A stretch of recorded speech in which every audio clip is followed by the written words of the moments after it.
പേപ്പറോ കളറോ പെയിൻറ്റോ ഒന്നും ഉപയോഗിക്കാതെ വെറും 5 മിനിറ്റിനുള്ളിൽ പഴയൊരു ബോട്ടിലും കുറച്ച് നൂലും ഉണ്ടെങ്കിൽ ആർക്കും തയ്യാറാക്കാൻ പറ്റുന്ന ഒരു ഈസി ബോട്ടിൽ ആർട്ടിൻ്റെ വീഡിയോ ആണിന്ന് കാണിക്കുന്നത്. വളരെ എളുപ്പമാണ്. ഞാൻ അത്യാവശ്യം ഒരു വലുപ്പത്തിലുള്ള ഒലിവ് ഓയിലിൻ്റെ ഒരു ഗ്ലാസ് ബോട്ടിലാണ് എടുത്തത്.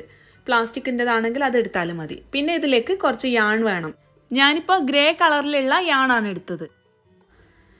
പിന്നെ വൈറ്റ് ഗ്ലൂ അല്ലെങ്കിൽ ഫെവിക്കോൾ, രണ്ടിലേതായാലും മതി. ഇനി നമുക്ക് തുടങ്ങാം. ഈ ബോട്ടിലിൽ ഈ നൂലൊന്ന് സ്റ്റിക്കായി കിട്ടാൻ വേണ്ടി ആദ്യം അറ്റത്തൊരൽപ്പം ഗ്ലൂ ഇട്ട് കൊടുക്കാം. അതിനുശേഷം ഈ നൂലിൻ്റെ ഒരു അറ്റം എടുത്ത് ഇതേപോലെ റൗണ്ടിലൊന്ന് ചുറ്റിച്ചു കൊടുക്കാം. ഈ അറ്റം കുറച്ചൊന്ന് ശ്രദ്ധിച്ചിട്ടൊന്ന് ഒട്ടിച്ചെടുത്താൽ മതി. അതിനുശേഷം നമുക്ക് ഈസി ആയി ഇത് റോൾ ചെയ്തെടുക്കാൻ പറ്റും. ഇനി താഴേക്ക് വീണ്ടും ഗ്ലൂ ഇട്ട് കൊടുക്കാം. നമ്മൾ ചുറ്റുന്നതിനനുസരിച്ച് കുറച്ച് കുറച്ചായി ഗ്ലൂ ഇട്ട് കൊടുത്താൽ മതി. ഇനി ഇത് എളുപ്പത്തിൽ ചെയ്യാൻ വേണ്ടി നമ്മൾ ടേബിളിൽ വെച്ചതിന് ശേഷം ഈ ബോട്ടിലൊന്ന് ഇതേപോലെ തിരിച്ചു കൊടുത്താൽ മതി. നമ്മൾ കയ്യിൽ നൂല് വെച്ച് തിരിച്ചു കൊടുക്കുന്നതിന് പകരം ഒരു കയ്യിൽ നൂല് പിടിച്ച് മറ്റേ കൈ കൊണ്ട് ബോട്ടിൽ ഇതേപോലെ തിരിച്ചു കൊടുത്താൽ മതി. അപ്പോൾ നമുക്കിത് എളുപ്പത്തിൽ ചുറ്റിയെടുക്കാൻ പറ്റും. പിന്നെ ഈ ആണിന് പകരം ചെറിയ കയറൊക്കെ ഉണ്ടെന്നുണ്ടെങ്കിൽ അത് വെച്ച് ചുറ്റിച്ചെടുക്കാം. വീണ്ടും കുറച്ച് ഗ്ലൂ ഇട്ട് കൊടുക്കാം.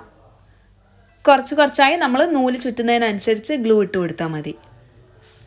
ഇങ്ങനെ ഈ ബോട്ടിലിൻ്റെ അടിഭാഗം എത്തുന്ന വരെ നമുക്കിത് ചുറ്റിച്ചു കൊടുക്കാം. പിന്നെ ഇടയ്ക്ക് ഗ്യാപ്പ് ഉണ്ടാവും. അപ്പോൾ നമ്മുടെ കൈവിരൽ വെച്ച് ജസ്റ്റ് മേലേക്കൊന്ന് പ്രസ് ചെയ്ത് നീക്കി കൊടുത്താൽ മതി.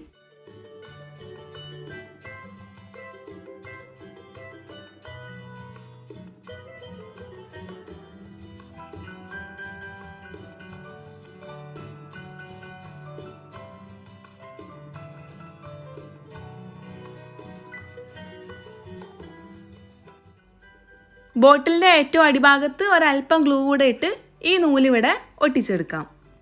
ഇപ്പോൾ ഈ ഒരു ബോട്ടിൽ ഞാൻ ഫുള്ളായി യാണ് കൊണ്ടൊന്ന് കവർ ചെയ്തെടുത്തിട്ടുണ്ട്. പിന്നെ നമ്മുടെ ഇഷ്ടത്തിനനുസരിച്ച് ഒരു കളറല്ലാതെ 2-3 കളറൊക്കെ മിക്സ് ചെയ്ത് നമുക്ക് ഈ ഒരു ബോട്ടിൽ ആർട്ട് റെഡിയാക്കാം. ഇത്രയേ ഉള്ളൂ. ഇനി നമുക്ക് വേണമെന്നുണ്ടെങ്കിൽ ഈ ബോട്ടിലിൻ്റെ മേലെ എന്തെങ്കിലുമൊക്കെ ഒന്ന് ഭംഗിക്ക് വേണ്ടി ചെയ്ത് കൊടുക്കാം. ഇത് മുരിങ്ങയിലയുടെ തണ്ടാണ്. മുരിങ്ങയില ഈരി എടുത്തതിന് ശേഷമുള്ള ആ തണ്ട് കളയാതെ വെച്ചാണ്. താനേ ഡ്രൈ ആയിക്കോളും. നമ്മളിത് വെയിലത്ത് വെച്ച് ഉണക്കേണ്ട കാര്യമൊന്നുമില്ല. 1-2 ദിവസം കൊണ്ട് തന്നെ ഇത് താനേ നമുക്ക് നന്നായി ഡ്രൈ ആയി കിട്ടും. ഞാൻ വേറെ ഒന്നും ചെയ്യുന്നില്ല. ജസ്റ്റ് ഒരു നൂല് വെച്ച് ഇതൊന്ന് കെട്ടിയതിന് ശേഷം ഈ ബോട്ടിലിൻ്റെ മേലെ ഒട്ടിക്കുകയാണ് ചെയ്യുന്നത്. ഇതേപോലെ തന്നെ ചെയ്യണം എന്നില്ല കേട്ടോ. നമ്മുടെ ഇഷ്ടത്തിനനുസരിച്ച് നമുക്ക് ഏതാണോ ഭംഗിയായി തോന്നുന്നത് അതേപോലെ ചെയ്തു കൊടുക്കാം. നമ്മുടെ ഐഡിയക്ക് അനുസരിച്ച് ഏതാണോ നല്ലത് അതേപോലെ ചെയ്തു കൊടുത്താൽ മതി.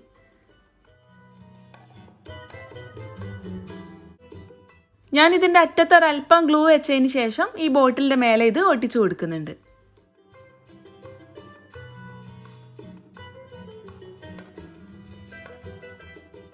ഇത് നമുക്ക് വെറുതെ ഷോ പീസ് ആക്കിയും വെക്കാം.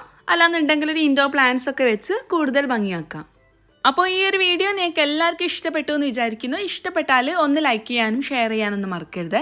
ഇൻഷാ അല്ലാഹ് കൂടുതൽ വീഡിയോയുമായി വീണ്ടും കാണാം. താങ്ക്